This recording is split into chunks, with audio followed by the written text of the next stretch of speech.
don't know if any of those friends who I lived with and tried to survive together still survived. So I became an activist. One of the reasons because of what I've seen, terrible things died of starvation. Children, man executed in front of my eyes. A man was killed in a prison cell where I was detained in North Korea. They are still holding my heavy backpack. I said at the beginning of the programme that I really thought you would really welcome the opportunity to hear this particular man's story. And trust me, it's so worth hearing. His name is Timothy Cho. He is 35. He was born in North Korea and escaped the country twice, was imprisoned 4 times. That's right. Isn't it, Timothy? 4 times you're Yes, imprisoned. that's right. Yeah. And is now a spokesperson for an organisation called Open Doors, which is a charity which highlights the threat to persecuted Christians all over the world. So, Timothy, we cannot do justice to your life story in the time we have available. But can we just start with what happened when you were 9 and you came home to discover that your parents had left? They'd left the country. Yes, my parents were, both of them were high school teachers. And my father was a history teacher, and something happened to them. They had to leave. So they had to make decision whether the whole family and take the risk, or if arrested, end up in a prison camp altogether. Which not long ago, there was a news about 2-year-old boy was sent to prison camp after his parents' hidden Bible was discovered.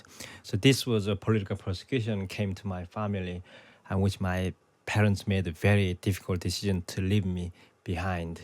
And they said nothing to you about it? No. Right. Yeah. So you were then left at the age of 9 to look after yourself. What did you do? It was tough. Millions of people died of starvation in 1990s, and many children actually were living on the street during those several years. And of course, I had no other choice. Then when I tried to go to live with my uncle, when I went there, they couldn't even offer me food because of the starvation I was going through. They couldn't even afford to feed their children. So for a few years, I had to sleep on the street and in train containers, under bridges, at the train stations.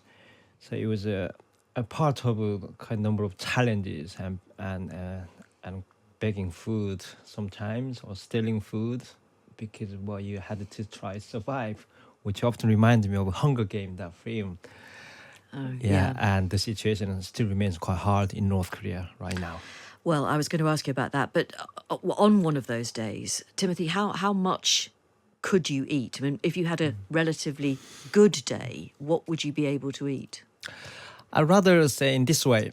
One of the stories experiences I testified at the United Nations Human Rights Council's sessions on North Korea. It was only last year, and one night I woke up at a train station. I felt my back was itching so badly, and I asked my friend to see what was going on, and he said many bed bugs burrowed under my skin, and it looked quite terrible. And I asked him to kill them all, and he used the needle to kill all these bed bugs, and terribly, blood was running through my back. But then, at the same time, I discovered 2 other children died of starvation next to me, which I could not feel my pain anymore when I saw those homeless friends died next to me. So I don't know if any of those friends who I lived with and tried to survive together still survived.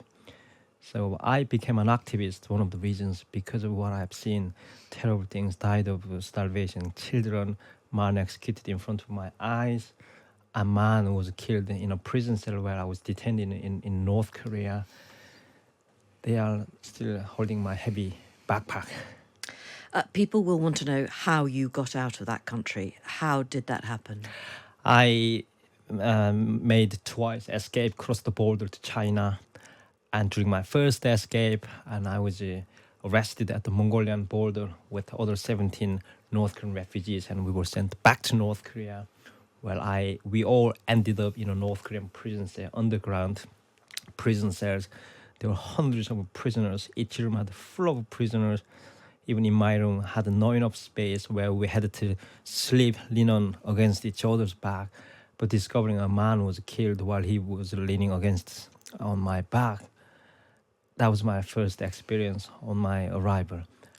And you could hear what was happening, men and women screaming, crying, being tortured, which myself had gone through horrific things, and I still have scars on my body.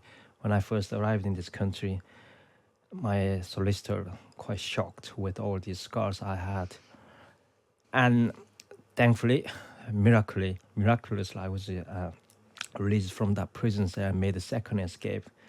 And this time went to American International School in Shanghai. Yeah, you got over the wall, Arrested didn't you? again. Yeah. And through the Shanghai International Prison, finally, with the international community support and campaign petition, I was not deported back to North Korea second time, but was deported to the Philippines.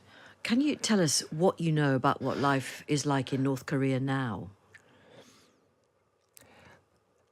Living without freedom, you don't know who you are, where you are, what kind of person yourself. And 16 years of my life, what I've been living in the UK, I discovered my identity, who I am, what I love and care about, what I stand for, why I am speaking all around the UK, university schools, anywhere I go and around the world.